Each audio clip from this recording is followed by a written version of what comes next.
अस्सलाम वालेकुम दोस्तों, मेरा नाम है इमरान। आप देख रहे हैं इन्फॉर्मेटिव इन्फो। नाज़रीन, आज की इस वीडियो में हम बात करेंगे ड्रामा सीरियल जुड़वा की एपिसोड 35 के बारे में, जो एक इंतहाई जज्बाती एपिसोड है। आज की एपिसोड में क्या रक्षी का सब्र अब टूट जाएगा? क्या सारा वाकई घर छोड़कर जा चुकी है या किसी और की साजिश है? क्या ज़ारा और सरमद का रिश्ता नई मंजिल की तरफ बढ़ेगा या रास्ते बदल जाएंगे? और क्या रक्षी की हालत मजीद बिगड़ने वाली है और इसकी सांस इस पर जुल्म के पहाड़ तोड़ेगी? क्या ये कोई पुराना किरदार होगा या ड्रामे में नया मोड़ आने वाला है? ये सब जानने के लिए वीडियो को जरूर अंत तक देखिएगा।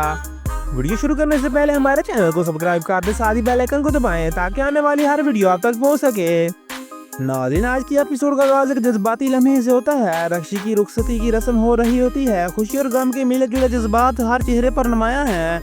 दूसरी तरफ रक्षी के वादे केले में बैठकर रो रहे होते हैं। आदिल इनके पास आता है और सवाल करता है, आप तो रक्षी के करीब नहीं थे, इतना क्यों रो रहे हो? बाप की खामोशी और आंखों में आंसू एक अलग कहानी सुनाते हैं। यहाँ से एपिसोड एक गहरी जज्बाती मोड़ पर दाखिल हो जाती। रक्षी के वालिद मजीद कहते हैं, मैं कभी तुम लोगों को छोड़कर नहीं जाना चाहता था बेटा। वो तस्लीम करते हैं कि अंदर से वो हमेशा बच्चों के लिए तड़पे हैं। इसी लम्हे रक्षी की छोटी बहन पूछती है, आपकी फ्लाइट कब है? जवाब मिलता है 2 दिन बाद। वो बताते हैं कि तुम माँ और भाई के साथ रहोगी। बच्ची गमगीन हो जाती है कि वो अपने बाप के साथ नहीं जा सकेगी। वालिदा आदिल को जिम्मेदारियां सौंपते हैं और कहते हैं, मुझे तुम पर फख्र है। नाज़रीन, इसके बाद आदिल की माँ गुस्से में है कि इसने बाप को क्यों बुलाया। वो कहती है, तुम्हें कोई हक नहीं था। आदिल कहता है, अम्मी वो हमारे बाप हैं। माँ मामा जान का हवाला देती है। वो कहती है, इसने कुर्बानियाँ दी हैं। आदिल कहता है, शुक्र है मैं अपने बाप पर गया हूँ। बहस में शुद्ध आ जाती है। जब माँ कहती है कि तुम सारा की तरह हो गए हो, आदिल कहता है, अभी और भी कहना है, और सारा के साथ शादी का ऐलान कर देता है। आदिल मजीद कहता है कि अब जब रक्षी और मुनव्वर की शादी हो गई है तो मेरी और सारा की भी शादी होनी चाहिए। माँ सख्ती से इनकार करती है और कहती है, अगर तुमने ऐसा सोचा भी तो मुझसे बुरा कोई नहीं होगा। इसी वक्त सारा की माँ को कहती है, अपनी बेटी को मेरे बेटे से दूर रखना। सारा की माँ जवाब देती है, मुझे पता है कि मैं ये कभी नहीं बोल सकती। ये सीन माँ की जज्बात और गुस्से और बेबसी को जाहिर करते हैं। नाज़रीन, इसके बाद सारा और सरमद ज़ारा के घर के सामने आते हैं और कॉल करते हैं। ज़ारा हैरानी से पूछती है, तुम यहाँ क्यों आए हो? सरमद कहता है, वक्त नहीं वरना अंदर आ जाता। ज़ारा मना करती है कि वो अंदर ना आए, सारा को पहले भेजने की बात होती है। ये मंजर इन तीनों के ताल्लुकात में पेचीदगी और गैर यकीनी सूरत हाल को जाहिर करता है। ज़ारा जल्द बाहर आने का वादा करती है। इसके बाद ज़ारा बाहर आकर सरमद से सवाल करती है कि यहाँ आने की क्या जरूरत थी। वो कहती है, शादी थी मगर मेरी नहीं। सरमद कहता है कि मैं तुम्हें लेने आया हूँ, चलो हैदराबाद। ज़ारा इनकार करती है और कहती है, अभी बहुत काम है। वो मशवरा देती है कि किसी रेस्टोरेंट में बैठकर बात करते हैं ताकि कोई देख ना ले। ये सीन दोनों के दरमियान जज्बाती कश्मकश को दिखाता है।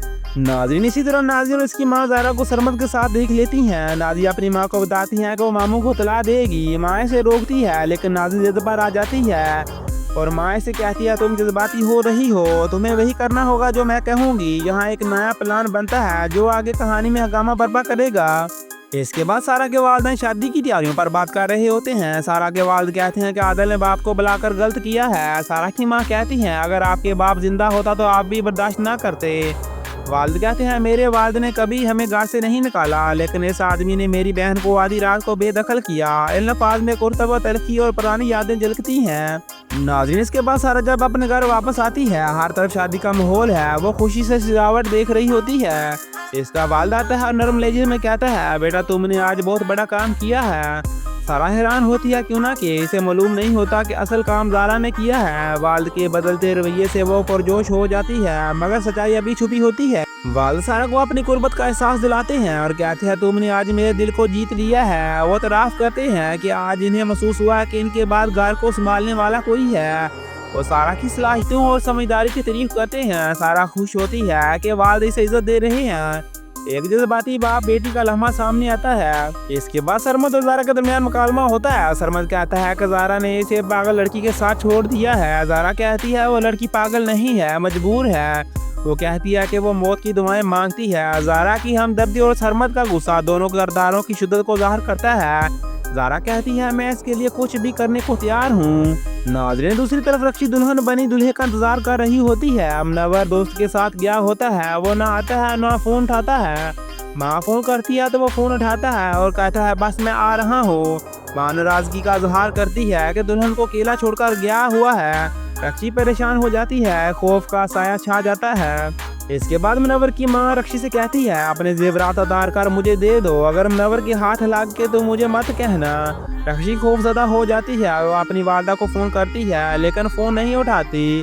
یہ منظر رکشی کے تنہائی اور بے بسی کو اجاگر کرتا ہے۔ شادی کے دن ہی حالات اس کے خلاف ہو جاتے ہیں۔ سارا اپنی ماں سے بات کرتی ہے، کہتی ہے کہ عادل سب کچھ خود کیا ہے۔ ماں بہت خوش ہوتی ہے۔ سارا پوچھتی ہے کہ پاپا مجھ سے خوش ہے نا؟ ماں جواب دیتی ہے ہاں بہت خوش ہیں۔ سارا جذباتی ہو جاتی ہے اور کہتی ہے ایسا لگتا ہے جیسے میں کہیں جا رہی ہوں۔ جذبات کی شدت دل کو چھو جاتی ہے۔ ناظرین اس کے بعد نازی باغ پر آتی ہے اور جھوٹا الزام لگاتی ہے کہ سارا کسی کے ساتھ بھاگ گئی ہے۔ وہ کہتی ہے وہ جیپ میں بیٹھ کر چلی گئی اور مجھے دھکا بھی دیا۔ ماموں اور دیگر گھر والے غصے میں آ جاتے ہیں۔ سارا کی پھوپھو بھی کہتی ہے یہ لڑکی پہلے بھی ایسا کر چکی ہے۔ سب الزام لگا رہے ہوتے ہیں جب سارا اچانک واپس آ جاتی ہے۔ سارا چائے لے کر آتی ہے، سب حیران ہو جاتے ہیں۔ والد پوچھتے ہیں تم کہاں گئی تھی؟ سارا جواب دیتی ہے چائے بنا رہی تھی۔ پھوپھو پھر بھی شک کرتی ہے مگر والد یقین کرتے ہیں۔ ایک لمحے کے لیے گھر کا ماحول تھم جاتا ہے۔ سچ اور جھوٹ کے درمیان کشمکش پیدا ہوتی ہے۔ دوسری طرف زارا کی ماں پریشان ہوتی ہے کہ زارا ابھی تک گھر واپس نہیں آئی، تو زارا کے نانا سرمد کو فون کرتے ہیں تو سرمد جواب دیتا ہے زارا میرے پاس ہے۔ زارا کا نانا جذباتی ہو جاتا ہے، کہتا ہے میں تمہیں یاد کر رہا ہوں۔ وہ ماضی کی یادیں تازہ کرتا ہے۔ وہ کہتا ہے جب ماں باپ سامنے ہوتے ہیں تو ان کی قدر نہیں کرتے۔ زارا کہتی ہے میں بھی تمہیں یاد کر رہی ہوں۔ یہ گفتگو محبت، دوری اور قدر کے احساس پر منبی ہوتی ہے۔ تو ناظرین یہ تھا فل ریویو ڈرامہ سیریل جڑواں کی ایپیسوڈ 35 کا۔ آپ کو ویڈیو کیسی لگی کمنٹ سیکشن میں بتائیں۔ اگر آپ کو ویڈیو اچھی لگی ہے تو اسے لائک کریں اور میرے چینل کو سبسکرائب کریں تاکہ آنے والی ہر ویڈیو آپ تک پہنچے۔